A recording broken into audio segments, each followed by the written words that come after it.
Todas estas medidas eran llevadas a cabo en medio de la guerra que seguía en vigor entre Portugal y Castilla y que tendría su fin el año 1479 con el Tratado de Alcasovas, por el que Portugal además renunciaba a la conquista de Canarias. Ya los reyes católicos eran reyes de Castilla y de Aragón. Nunca se titularon reyes de España porque España no estaba completa. Faltaba y sigue faltando Portugal. Por su parte, la Beltraneja hubo de renunciar por tratado a todos sus títulos y señoríos, incluso a su calidad de infanta castellana y de alteza, quedando llamada oficialmente por Real Decreto portugués la Excelente Señora.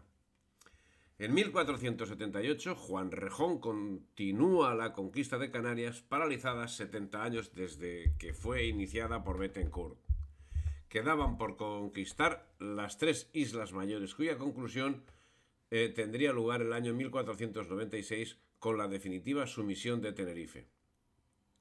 Pero ya 2 años antes, en 1476, hubo levantamientos en Lanzarote reclamando la liberación del yugo señorial mediante la sumisión directa al trono castellano. Murió Juan II de Aragón a los 82 años de edad el día 19 de enero de 1479 en la más radical pobreza y cuando estaba desarrollando las acciones más virtuosas de su vida. Pudo ver cómo se ponía la primera piedra del puerto de Barcelona, inexistente hasta la fecha, cuando las naves debían fondear en la playa.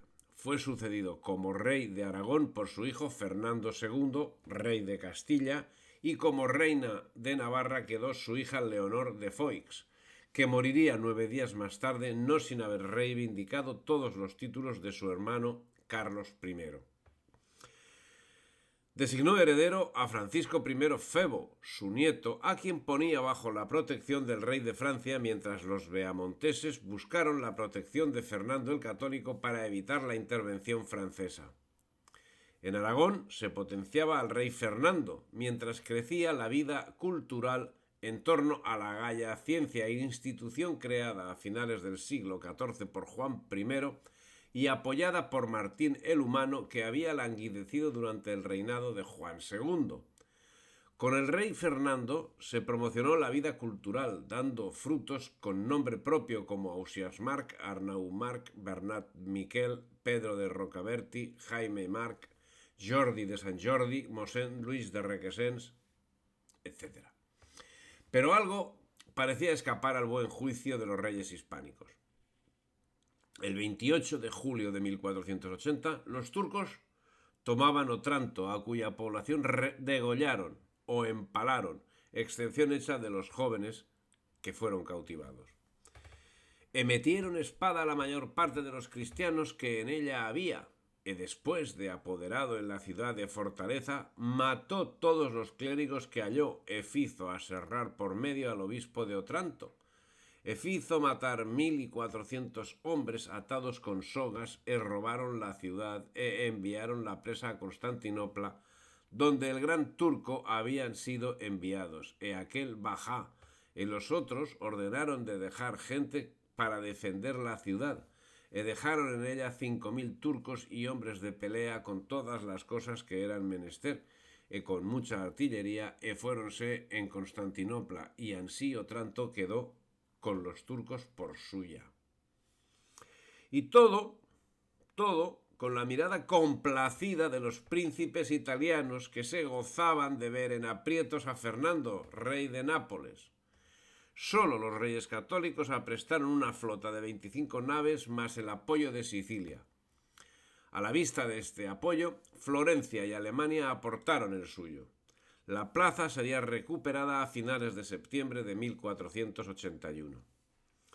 En cuanto a la administración interior, las Cortes de Toledo de 1480 echaron los cimientos de un nuevo sistema judicial. Se apercibía a los jueces de su responsabilidad y de su obligación de visitar las cárceles. Se daba medios de defensa a los acusados. Se pagaba con fondos públicos la defensa de quien carecía de medios. Se penaba al juez injusto y a quien indicaba procesos fraudulentos y se creaba la Chancillería, a cubierto de la intervención de la corona como elemento de control de los juzgados inferiores de todo el reino. Y la nobleza era atada en corto por la monarquía hispánica llamada para grandes empresas.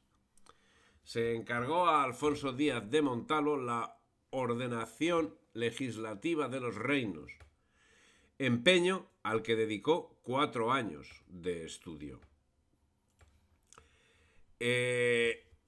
Finalmente, para administrar todo este complejo de gobierno, se decidió la creación de consejos.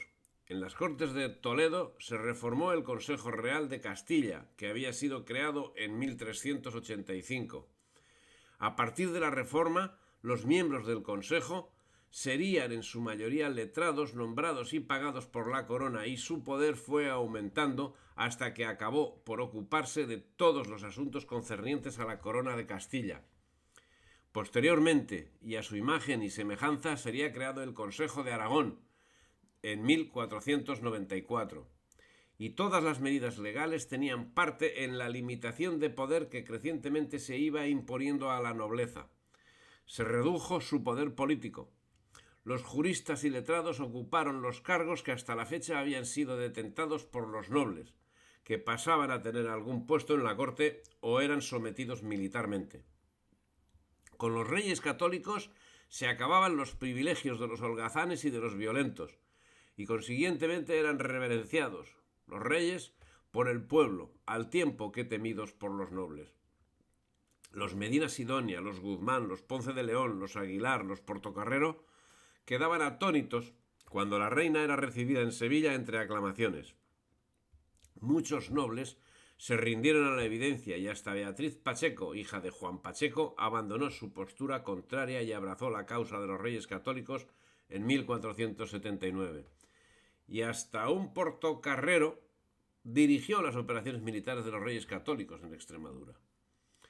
Y si en el sur los reyes mostraban justicia y benevolencia cuando eran atendidos con respeto y comedimiento, en Galicia, donde los levantiscos seguían siéndolo, mostraban todo su rigor y arrasaban hasta 50 fortalezas de delincuentes, entre los que destacaba Pedro Pardo de Cela, que había escalado puestos en el reinado de Enrique IV el Impotente y había defendido los derechos de la Beltraneja aun después de que ésta renunciase a los mismos. Pardo de Cela se mantuvo alzado durante 3 años, asaltando y oprimiendo, hasta que finalmente fue hecho prisionero y condenado a garrote vil, sentencia que se llevó a cabo públicamente en la plaza de Mondoñedo, como escarmiento para los levantiscos. Hemos dejado ya señalado que los cargos públicos eran encomendados a personas doctas, por lo general no pertenecientes a la nobleza, pero en las Cortes de Toledo de 1480 se cercenó aún más los privilegios de la nobleza. Se les prohibió levantar nuevos castillos, así como el uso de insignias reales, de las que habían venido haciendo uso indebido, y finalmente se revocaron todas las mercedes recibidas en el reinado de Enrique IV, lo que perjudicaba directamente los intereses de Isabel, del almirante de Castilla, del cardenal Mendoza y de otros grandes señores. La labor fue encargada a Fray Fernando de Talavera. Se atendieron las necesidades de los más necesitados. Las Cortes de Toledo fijaron el valor legal de la moneda que tanto sufrió en el reinado de Enrique IV. Se redujo a 5 el número de cecas, al tiempo que se fomentaba la industria y el comercio, y se franqueaba el paso de mercaderías entre los reinos de Castilla y de Aragón, suprimiéndose impuestos sobre la trashumancia. Se fomentó el cultivo de la tierra, y todo en medio de la penuria económica del reino. Pero los reyes católicos se sobrepondrían a todo. Cierto que la guerra de Granada reportaría muchos gastos y su obtención reportaría también concesiones, pero siempre estarían limitadas. Aunque alguno, especialmente el Papa Sixto IV, aprovechaba la situación para barrer en su beneficio. Los reyes católicos precisaban una bula, con la aportación de dinero que ello representaba, para acometer la campaña de Granada, y el Papa Sixto IV se reservó la tercera parte de los importes recaudados, pero la situación era de tal tenor que los reyes católicos se vieron obligados a aceptarlo. Pero a Sixto IV se le escapaba otro asunto, el turco, cuyo asunto expondremos en el siguiente vídeo. Si te ha gustado el vídeo, dale me gusta, difunde y suscríbete al canal.